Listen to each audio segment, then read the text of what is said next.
Good guitar tones can make you a better player. I know it sounds like snake oil therapy, but trust me, there's absolute truth in this, and that's what we're going to explore in this video.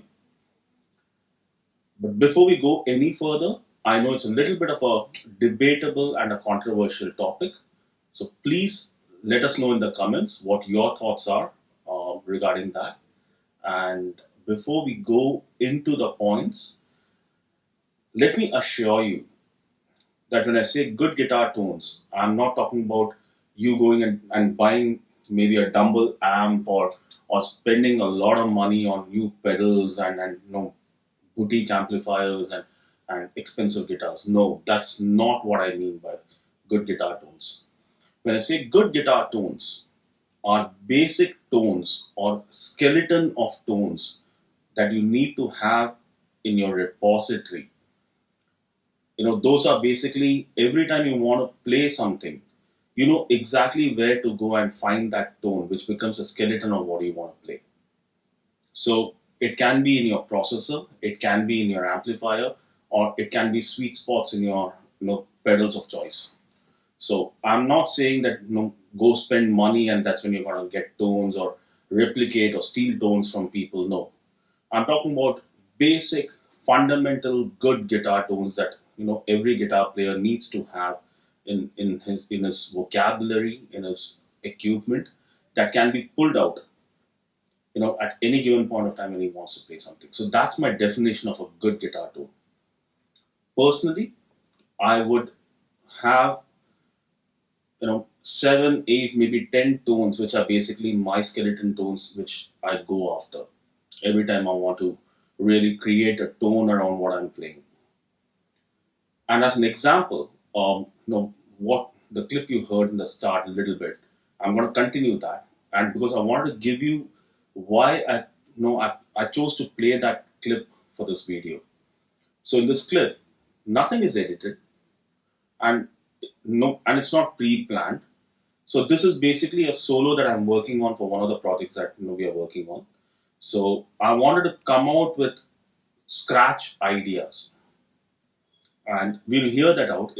I'm just going to play a minute of what I played, and what I would ideally do is I'll play the track on which I need to play on, and just go on rambling to find out ideas, and then I'll hear it back, choose bits and pieces which I like to make a solo out of it. So that's my process, that's my workflow. So it can be in any situation, like if you're jamming with someone and you have a particular sound, and that's where the good tones come into play.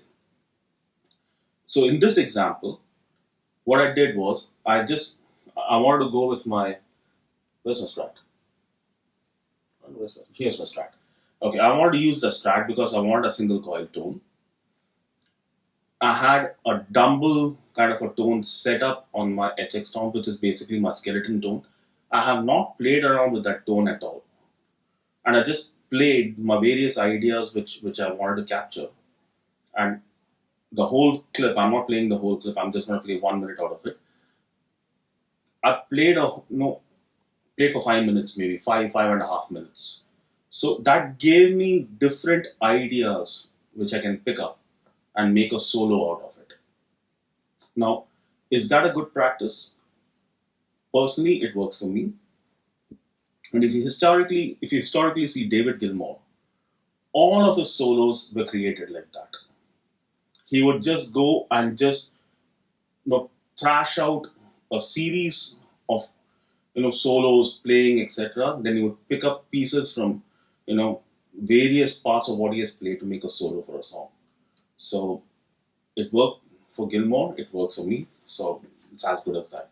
Now let's go into that. Let's listen to it, and then what we're going to cover is what are the benefits of having these good tones which you can pull out or set in your amp or set in your pedals. What are the advantages of doing that? And if you're a beginner or an intermediate guitar player, how you can actually create those tones. Let's take a listen, come back.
first and the most important thing,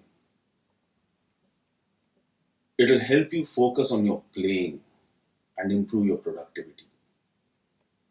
I'm a victim of that. I gave up guitaring for over a decade for this exact reason. Because when I started playing, it was as simple as plugging into an amplifier and playing with a couple of pedals. Then basically, because of my schedule and other things, and of course the family and other things, I could no more. I could not play the tube amps, so I switched over to a processor. I spent more time tweaking tones than playing, and it got into my nerve, and I just gave up playing. So the first thing which I did when I restarted playing was to create those skeleton of good tones. It's basically my investment. It's my bank.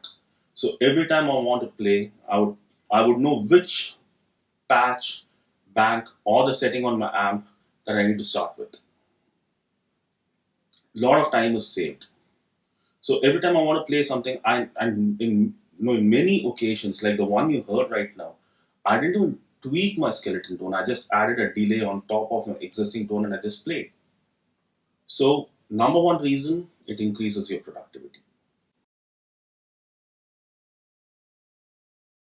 Second reason, and I think it's very, very important again from a guitar player's perspective. It gives you great confidence. When you know you have good tones which work for you and how those tones behave in every situation, you tend to play with far more confidence. You know how to hit a particular note, the intensity required, or how to squeal out a pinch harmonic or whatever it may be. You would exactly know how each note or each part of the guitar would sound on that tone because you've been playing on it continuously. So the confidence is priceless.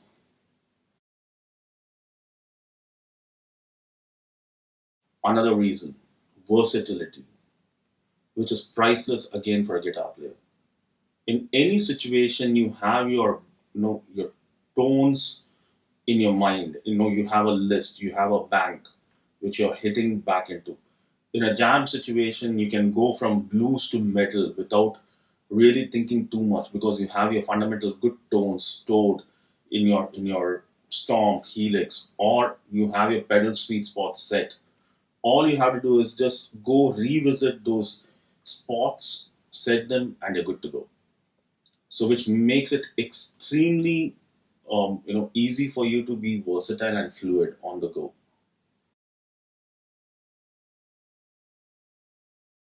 This is an interesting one. It saves you a lot of money. Being a guitar player, I have committed this sin multiple times. The next must have boutique pedal is just a tweak away from your existing equipment. And if you know your tones, for example, I mean, if you want to play classic rock, blazing distortions, you can get it out of a tweed without any problems. You don't need a Marshall. Or if you have a pedal which is like maybe a governor, or if you have one of the newer units like an HX Storm, it's a matter of putting it through the send return of your existing amp to make it sound like any amp you want. So you don't need to go and buy a new amp or a new pedal. Or if you have explored and you have created your skeleton tones, that is the territory you're going to live in. So you don't need anything new. So it saves you a lot of money.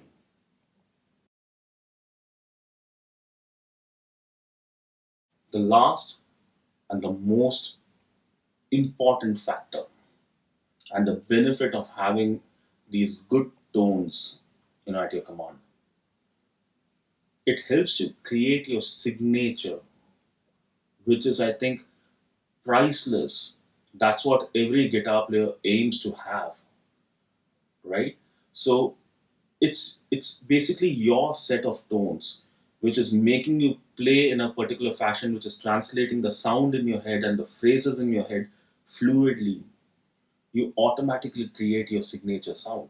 So when I say a signature sound, and if you look at, if you hear SRV, you know it's SRV. If you hear Eric Johnson, you know it's Eric Johnson. If you hear Knopfler, you know it's Knopfler, right?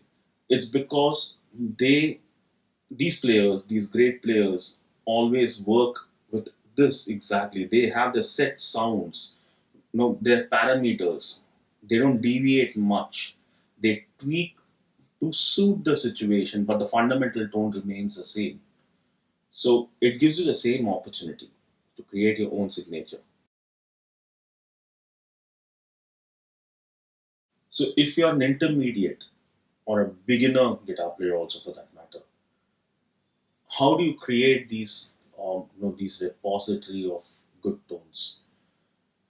Based on my own experience, start off by, you know, every time you're playing and at a particular setting or a particular patch or something you have created, if you feel that you're sounding more fluid, you're able to express yourself better, get into the habit of saving it. Or if you're an amplifier and a pedal board kind of a setup, take a photograph. We all have mobile phones. So take a photograph so that you can recreate it and play around with it later. If you look at a lot of professional guitar players, someone like Slash or Satriani or anyone for that matter, if you see, they would have markings on their amps on the spots that they like. So what are they doing? They're doing the same thing, right? They're creating snapshots of the tones where they sound best, or their equipment sounds the way they want it to sound.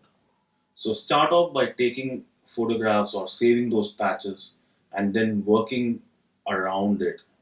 So in every situation, it might be, it's as simple as creating one clean kind of a setting which works for you, one crunch kind of a setting which works for you, one classic distortion setting which works for you, one heavier distortion, modern distortion setting which works for you, or a metal setting which works for you. So create, maybe start off with this. Personally, what I do is I split it by amplifiers because I've been always guitar into an amp kind of a player. So it's the sound of the amps which actually dictate the sound. It's the tone itself for me. So I would have a bass sound for my tweets, which is clean, edge of breakup, broken up sound, and a slightly distorted sound. And in each of these, maybe you know it might be something like a boost pedal or maybe an OCD. So this is the territory that I would typically work around a tweet. So if it's a Marshall, similarly a clean, um, definitely Marshall, maybe not a clean. Marshall for me is more edge of breakup onwards, and a Marshall with maybe a treble booster, so on and so forth. I'm just giving you examples. I don't want this video to be boring and long. And if you are an absolute beginner and you want to understand these equipments better, I know we recently completed a series of 10 videos which is absolutely driven towards beginners understanding of a pedal board, how to build a pedal board, how to operate a processor, how to use impulse responses. There are different topics covered in 10 videos, which is like 150 minutes long. I'll leave a link, check that out. And if you find this useful, please hit that subscribe button. And I would really appreciate if you can share this video and like it also. Thank you so much.